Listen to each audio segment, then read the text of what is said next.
Hai guys, perkenalkan nama saya Saldina Rohmana Sihah dari Prodi D3 Farmasi tingkat 1, asal dari Bandung, tepatnya di Dago.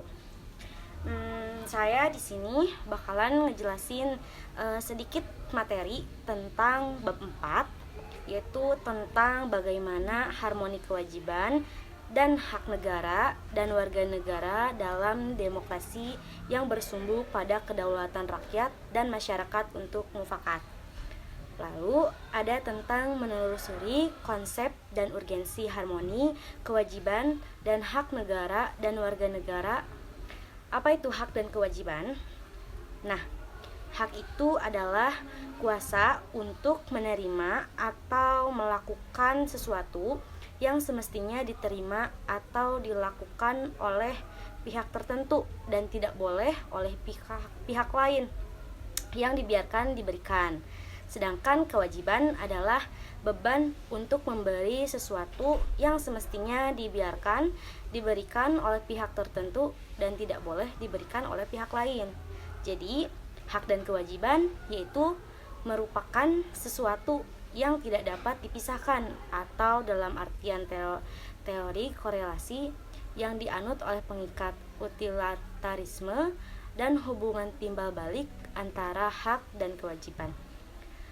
Contoh kewajiban perpajakan warga negara yaitu mendapatkan diri untuk memperoleh NPWP, 2. Menghitung pajak, ketiga membayar pajak yang terutang. Apa aja sih manfaatnya? Manfaatnya 1. Fasilitas infrastruktur, kedua transportasi massal, ketiga pelayanan kesehatan, dan keempat yaitu pendidikan. Lalu kita akan menggali sumber historis sosiologi politik tentang harmoni kewajiban dan hak warga negara Indonesia. 1.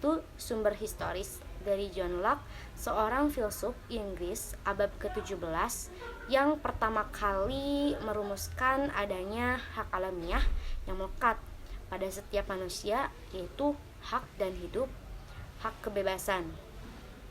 Nah, selanjutnya ditandai adanya 3 peristiwa penting di Barat, yaitu 1. Magna Carta, kedua Revolusi Amerika, yang ketiga Revolusi Prancis. Terus ada konsep hak asasi berkembang menjadi 4 macam. Pertama, kebebasan untuk beragama. Kedua, kebebasan untuk berbicara dan berpendapat. Ketiga, kebebasan dari kemerdekaan. Keempat, kebebasan dari ketakutan. Lalu ada sumber sosiologi dan sumber politik.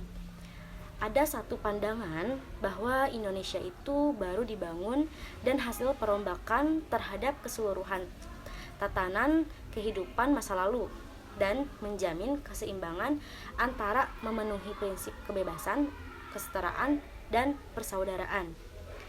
Nah, sumber politik yang mendasari dinamika, kewajiban dan hak negara dan warga negara Indonesia adalah proses dan hasil perubahan UUD NRI 1945 terjadi pada era reformasi. Ekonomi daerah, mewujudkan kebebasan pers, mewujudkan kebebasan demokrasi, perekonomian nasional, dan kesejahteraan rakyat. Contoh, hak dan kewajiban warga negara melalui pembayaran pajak dan manfaat yang diterima.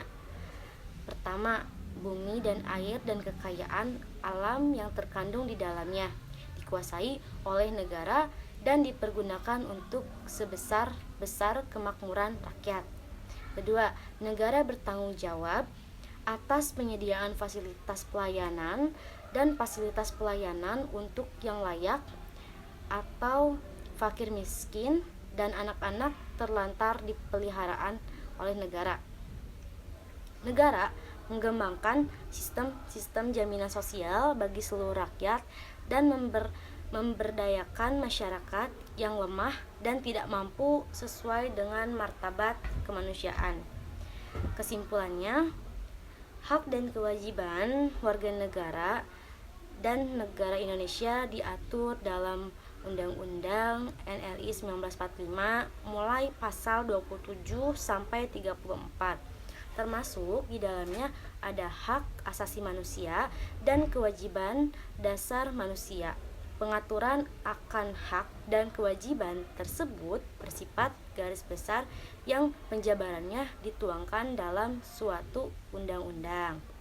Kewajiban warga negara dan negara Indonesia diatur Undang-Undang NRI 1945 mulai pasal 27 sampai 34.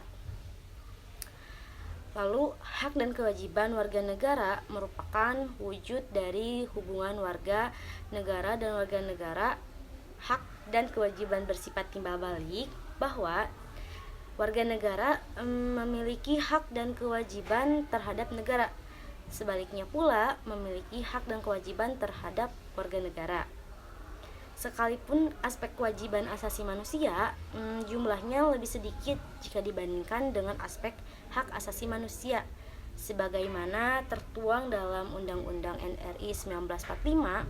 Namun secara fisiologi bangsa Indonesia bahwa hak asasi dapat berjalan tanpa dibarengi kewajiban asasi.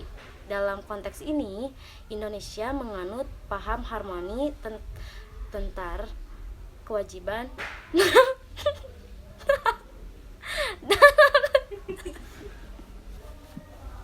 sekalipun aspek kewajiban asasi manusia jumlahnya lebih sedikit jika dibandingkan dengan aspek hak asasi manusia sebagaimana tertuang dalam Undang-Undang NRI 1945.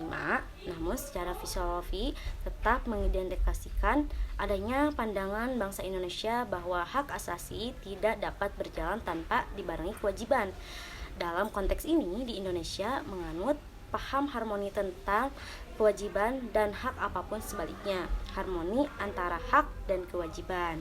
Mungkin itu saja dari saya. Mohon maaf bila ada tutur kata yang tidak berkenan di hati, karena saya juga sedang belajar. Mungkin cukup sekian. Terima kasih. Semoga sedikit materinya bisa dipahami. Wassalamualaikum warahmatullahi wabarakatuh.